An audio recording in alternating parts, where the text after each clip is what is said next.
Hi there. It's February the 26th, and we're continuing our journey through the Good News of Mark, and we're in chapter 8, and we're going from verses 11 through to verse 38.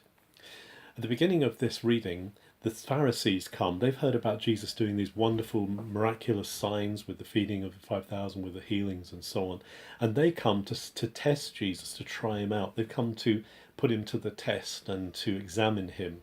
But Jesus refuses to do any signs for them, and he leaves them behind, and he gets into a boat and goes away. He kind of snubs them. But then Jesus says to his disciples in the boat, look out for the yeast of the Pharisees. Now the disciples completely misunderstand Jesus, and they kind of think he's talking about bread. Now they just saw him produce all this bread for all these thousands, and now they realize they've got into a boat and they haven't got anything to eat. And they're all going, oh no, we've forgotten the bread.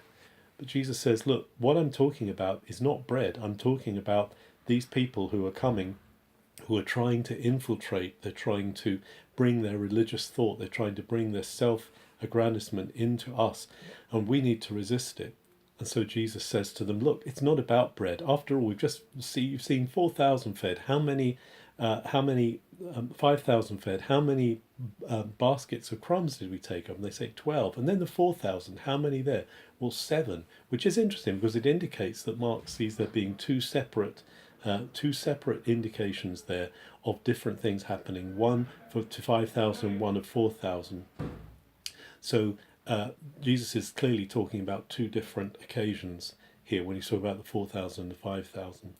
And then they come to the other side of the lake, and they are confronted with someone who is blind, and Jesus lays, in fact, he does something interesting. I say he lays his hands on him, but he actually makes mud from his spittle. A very strange thing to do, but Jesus breaks the bounds of the usual, and he is not afraid to do the unusual when it inspires faith. And interestingly enough, Jesus has to pray twice for this guy. The first time, the guy opens his eyes and he just sees, it says, men walking around like trees. So Jesus prays again for him. Now this is very encouraging for those of us who pray for healing to keep coming back and praying. Even Jesus, it seems, doesn't do the whole job at the first go. So here he comes again and he prays again, and the man sees, and Jesus sends him back to his village. But he says, don't tell anybody there. And then Jesus begins to explain to his disciples at Caesarea Philippi what's going to happen to him. And he prefaces this by asking them who they say he is. And the disciples repeat back what the people are saying. Some say John the Baptist, some say you're Elijah. But Jesus says, but who do you say I am? And Peter makes this declaration that comes to him from the Father by revelation. You are the Christ, the Son of the living God. And Jesus said, blessed are you, Simon, son of Jonah, because flesh and blood hasn't revealed this. But he tells them to be silent. In Mark's account, he quietens them down because this is not his time yet. And then Jesus begins to tell them that what's going to happen is, in fact, he's going to go to Jerusalem. He's going to be betrayed. He's going to be crucified, and he's going to be killed. And Peter, having just confessed that Jesus is the Son of God, Peter now says, this can't be right. This is not what we're following you for. This is not what we just said would happen. And he begins to remonstrate with Jesus and say, this is not going to happen. And then Jesus, having said to Peter, this has been revealed to you by God, Jesus turns around and says to him, get behind me, Satan. And it's a whole turnabout, but it indicates that we don't always get it right with God. We don't always hear God clearly. And then Jesus, in the ending, the closing of this reading, is saying to his disciples, look, it's going to be costly following me.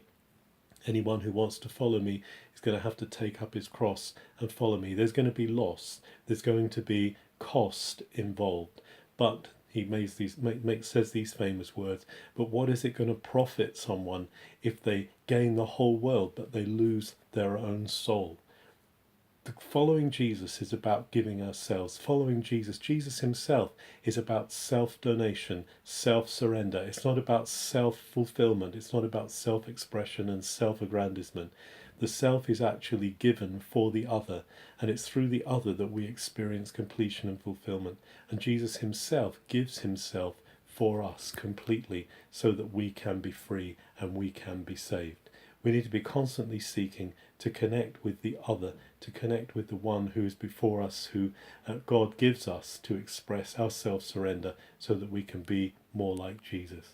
Have a very good February the 26th.